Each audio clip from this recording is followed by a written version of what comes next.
What is storytelling in sales all about? Well, in sales, the noble art of sales, sales can be a very logical process for many. And there are some absolutely brilliant sales methodologies out there.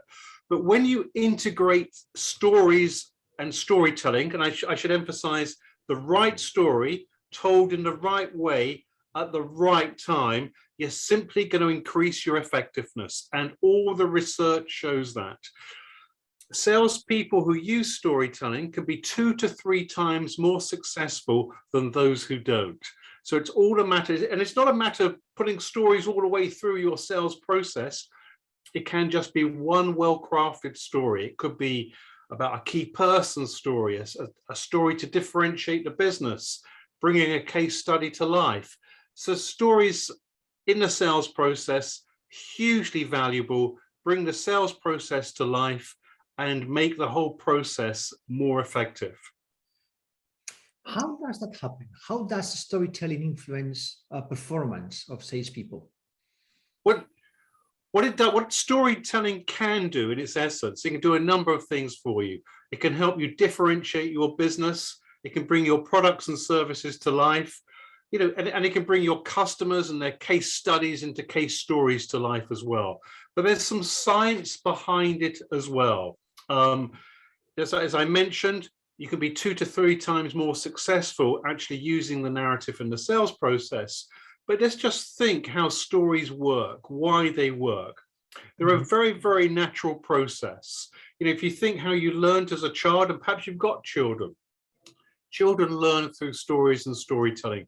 That's how we learned all the way through life until we come into business, where we suddenly get all the logic coming in and so few stories coming through. So it's a very natural process to bring them in. And if you wrap a story around a fact or figure, or your product and services facts and figures about it, and could be over 20 times more memorable. And then when we look, I'll cover this very briefly, but if we look at how it plays with brain chemicals, a great story, for example, a great story is going to trigger cortisol, which is a real attention-grabbing brain chemical. So, it's about hooking and getting focus. And once you do that, someone's going to listen to your whole sales presentation.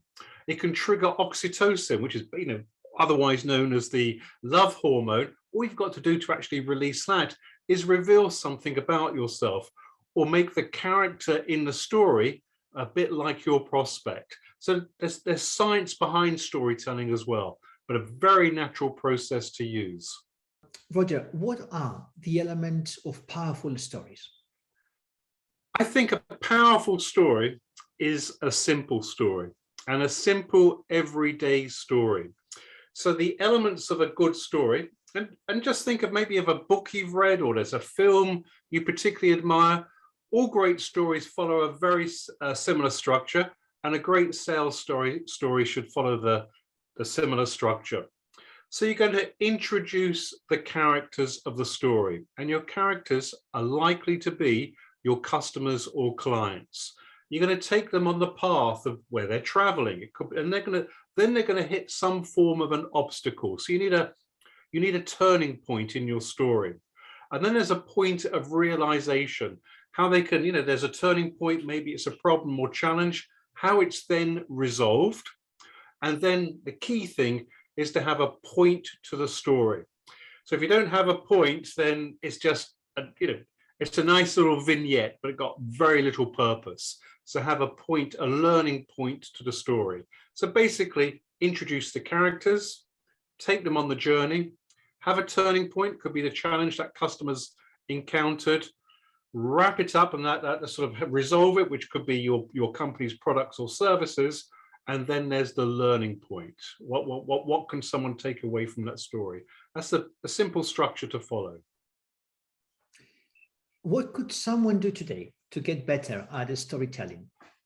I think if you're new to storytelling, I would recommend you just simply start off by observing how others use stories and storytelling. Apparently, according to Robin Dunbar, an anthropologist and psychologist in the States, Up to 2/3 of our everyday conversations are in the narrative, are in stories. So start to see how people use them when you watch the news in the evening, or when you're reading your favorite newspaper, you start to see how journalists use them.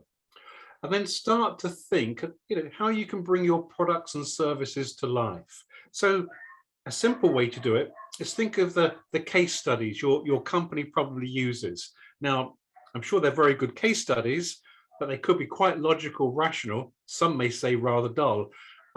Think how you could put them into a story format, how you could bring them to life, so that customer was actually going into that moment where the customer had the realization they had the problem, needed some type of solution. So rather than just following that problem, action, result, case study format, put it into more of a story format. So start by observing, be a bit of a story detective, and then maybe start with a simple story, which is, or simple ways, bring your case studies to life.